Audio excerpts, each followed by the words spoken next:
Bien, continuamos con nuestra reflexión sobre la potestad legislativa en la Iglesia.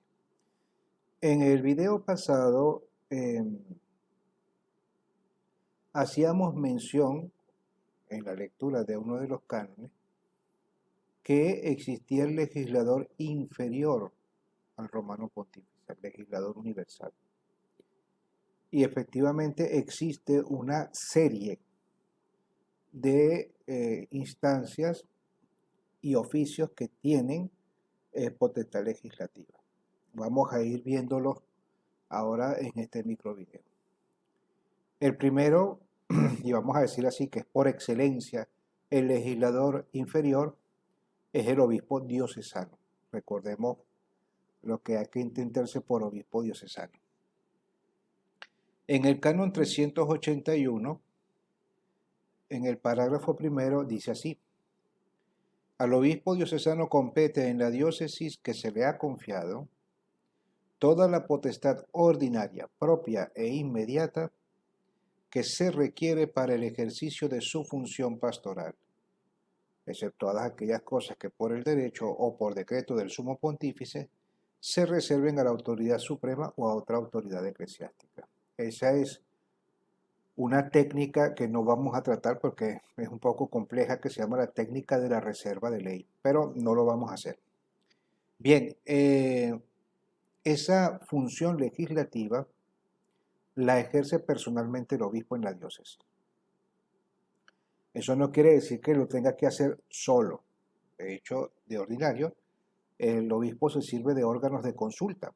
Tiene en primer lugar, y digo en primer lugar porque así lo pone el código, el Consejo Presbiteral, que es, vamos a decir así, su senado, como así lo llama también el Concilio Vaticano II.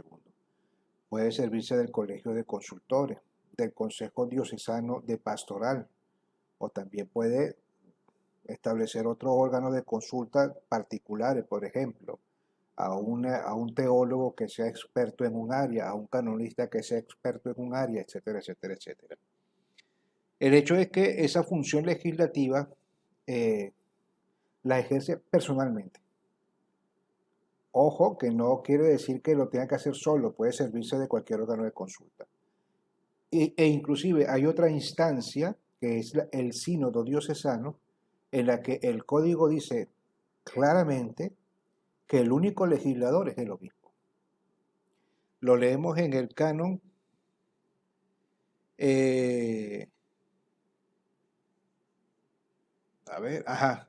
vamos a ir leyendo, disculpe. 391, parágrafo 1. Corresponde al obispo diocesano gobernar la iglesia particular que le está encomendada con potestad legislativa, ejecutiva y judicial. Parágrafo 2. El obispo ejerce personalmente la potestad legislativa.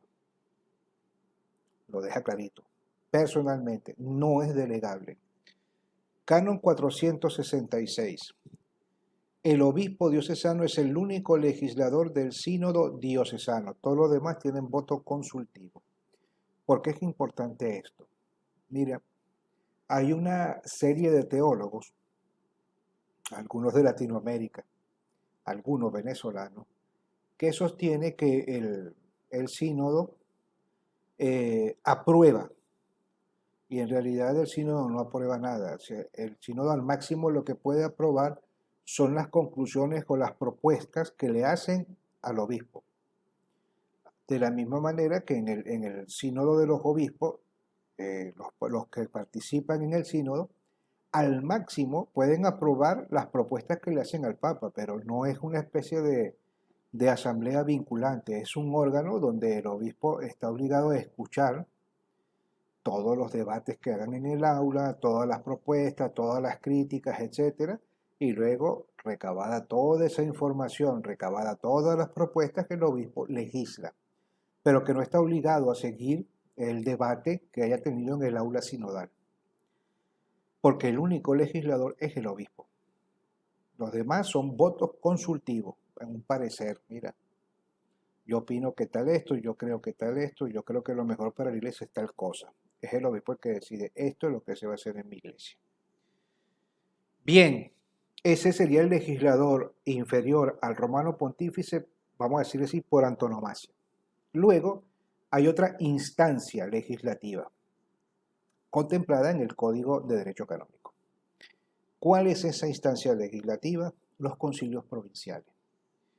Leemos en el canon 445, cuando hablo del concilio provincial también hablo del plenario. La diferencia entre uno y otro es que el concilio plenario son miembros de él todos los obispos de una conferencia episcopal, mientras que el concilio provincial son solamente miembros los obispos de una provincia, y los que tienen potestad legislativa son los obispos diocesanos. Canon 445. El concilio particular, que abarca cualquiera de estos dos que les acabo de decir ahora, cuida de que se provea en su territorio a las necesidades pastorales del pueblo de Dios y tiene potestad de régimen, sobre todo legislativa, de manera que quedando siempre a salvo el derecho universal de la Iglesia, puede establecer cuanto parezca oportuno para el incremento de la fe, la pastoral, las buenas costumbres, etcétera, etcétera, etcétera. Entonces, el concilio particular, provincial o plenario tiene también potestad legislativa. Pero esa potestad legislativa encuentra un límite. ¿Cuál es el límite? Que no puede ir en contra de la legislación universal. Ahora veremos que puede existir otros mecanismos, pero necesitan el mandato del legislador universal, pero tampoco vamos a entrar en ese caso en este momento. Es decir, lo que quiero decir es que existe, además del obispo diocesano, otro legislador inferior, los concilios particulares. En Venezuela recientemente tuvimos la experiencia del concilio plenario, que comenzó en el año 2000 y terminó con la Reconixio en el año 2006. Y el año siguiente, en el año 2007, fue promulgado todos los documentos. Desafortunadamente fue una elección de los obispos, pero es mi parecer. Al haber dejado los documentos del concilio como una suerte de buenas intenciones, pues ninguna diócesis se siente obligada a seguir pues una serie de sueños, una serie de acciones, de líneas de acción, etcétera, etcétera, etcétera. De hecho, a principios del siglo pasado en Venezuela también hubo otro concilio plenario y ese dejó una serie de disposiciones legislativas que unificaron el modo de actuar de toda Venezuela. Y de hecho vivió un periodo de esplendor grandioso. De hecho, fruto de toda esa acción de la Iglesia, pues ha tenido lugar con estos últimos beatos que hemos encontrado en nuestra historia patria. Pero bueno, es una opinión personal particular, ninguno de ustedes tiene por qué sentirse obligada. Cuando ustedes estudian teología o si alguno se anima a estudiar derecho canónico, caerá en la cuenta de sus propias conclusiones, ¿no? Bien, legislador inferior, el obispo diocesano para su diócesis, personalmente o también en el sínodo diocesano. Los concilios particulares, provincial y plenario. Todavía hay otra instancia legislativa que está, vamos a decir así, por debajo. Y aunque le suene raro, es la conferencia episcopal. La conferencia episcopal tiene una limitada potestad legislativa. Es decir, no puede aplicarla en todos los ámbitos, sino en ciertos ámbitos determinados por el derecho. Cuando entró la primera cosa que tenemos que hacer es leer el canon 455, parágrafo 1.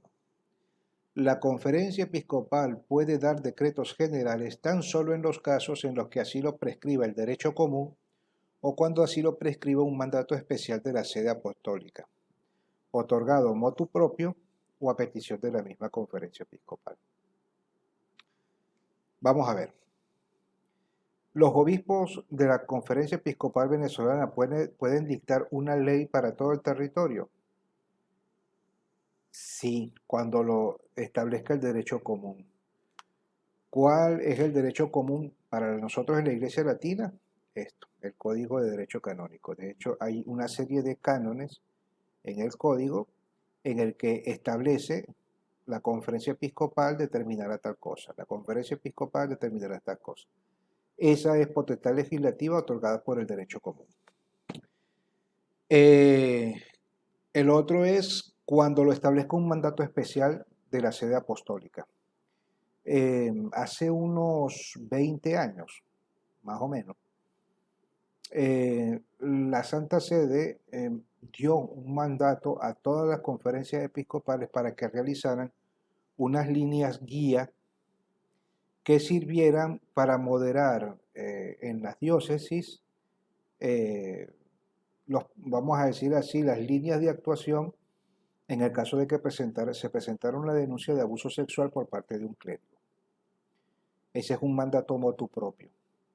Supongamos que, por ejemplo, como lo hizo la Conferencia Episcopal de Argentina, que ellos quisieron dar unas normas únicas para todo el territorio de Argentina sobre la preparación previa, remota e inmediata al matrimonio y algunas normas claras para lo que se refiere a la celebración del matrimonio, contemplando los casos de, por ejemplo, unas personas que vienen de fuera o unas personas que viven en una parroquia y se casan en otra, etc.